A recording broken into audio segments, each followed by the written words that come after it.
Hello friend, नमस्कार। कैसे हैं आप लोग? आप लोगों का स्वागत है आपके अपने यूट्यूब चैनल जिसका नाम है हेल्थ एनी। फ्रेंड, जैसे कि आप लोग जानते हैं कि मैं आपके लिए किडनी से जुड़ी ट्यूटोरियल वीडियोस लाता रहता हूं, जिसमें मैं आपको किडनी से जुड़ी विभिन्न प्रकार की जानकारियां आपसे शेयर करता हूं, ताकि आप लोग किडनी की जो भी जानकारी है, जो भी बीमारी से रिलेटेड जानकारी है, वो जान करके अपने आप को सही रख सकें और एक पॉजिटिव भरी लाइफ जी सकें।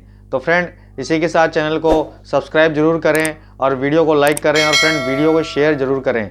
फ्रेंड, वीडियो को शेयर करना ज़रूरी इसलिए है क्योंकि जब आप ये वीडियो शेयर करते हैं तो ये किसी न किसी किडनी फेलियर पेशेंट के पास पहुंचती है और उससे ये बहुत कुछ सीखता है और अपनी लाइफ को अच्छा कर पाता है।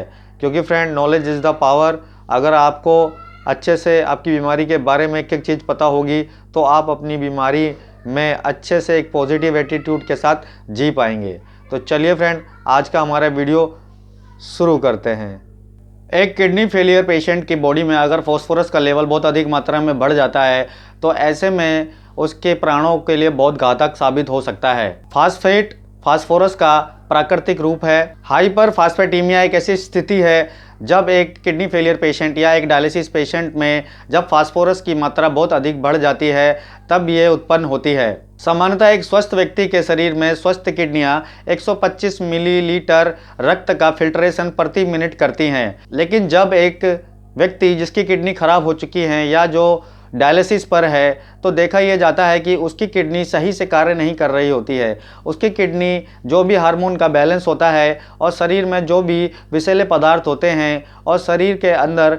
जो भी हार्मोन के लेवल्स बढ़ जाते हैं या जो इलेक्ट्रोलाइट के लेवल्स बढ़ जाते हैं उसको बैलेंस नहीं कर पाती है, जिसकी जो फास्फोरस होता है वो बहुत अधिक मात्रा में बढ़ जाता है। क्योंकि सामान्यतः किडनी जब शरीर में फास्फोरस या और भी कोई इलेक्ट्रोलाइट की मात्रा जब बढ़ जाती है तो सही किडनियां जब कार्य कर रही होती हैं तो उसके लेवल को मेंटेन करके रखती हैं, लेकिन जब किडनियां कार्य नहीं कर रही होती हैं तब यह अधिक मात्रा में बढ़ने लग जाता है। जब रक्त में फास्फोरस की मात्रा बहुत अधिक हो जाती है तब इसे हाइपर फास्फेटीमिया कहा जाता है, जो कि एक किडनी फेलियर पेशेंट के लिए बहुत ज़्यादा घातक साबित हो सकता है। शरीर में कैल्शियम के बाद जो फास्फोरस होता है वो दूसरे नंबर पे सबसे अधिक मात्रा में पाया जाता है।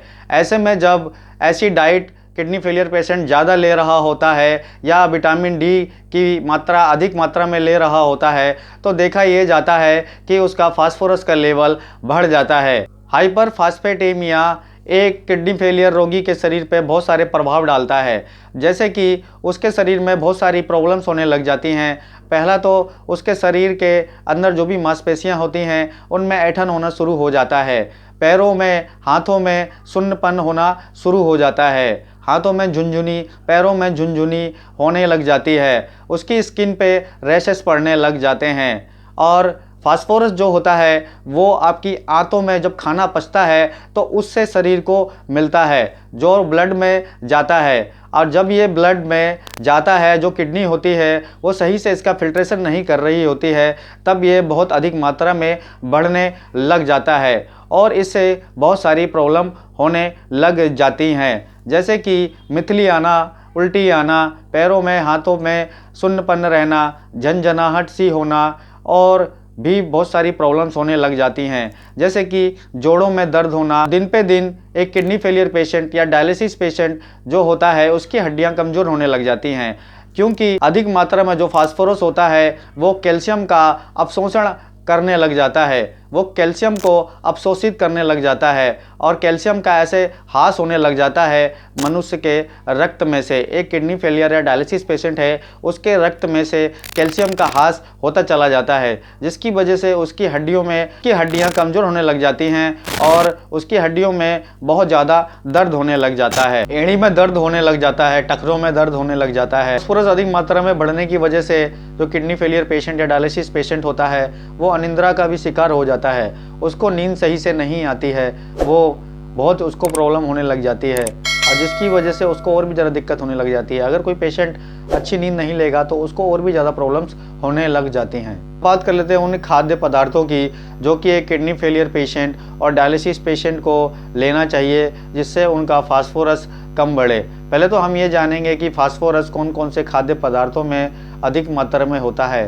फ्रेंड, फास्फोरस ज़्यादातर सभी खाद्य पदार्थों में विद्यमान होता है। जैसे कि सबसे ज़्यादा खाद्य पदार्थ आपको जो साबुत अनाज होता है उसमें सबसे ज़्यादा फास्फोरस होता है। जैसे कि साबुत दालें हो गई, साबुत अनाज हो गया या आपका साबुत गेहूं हो गया, इसमें बहुत अधिक मात्रा में फास्फोरस होता है।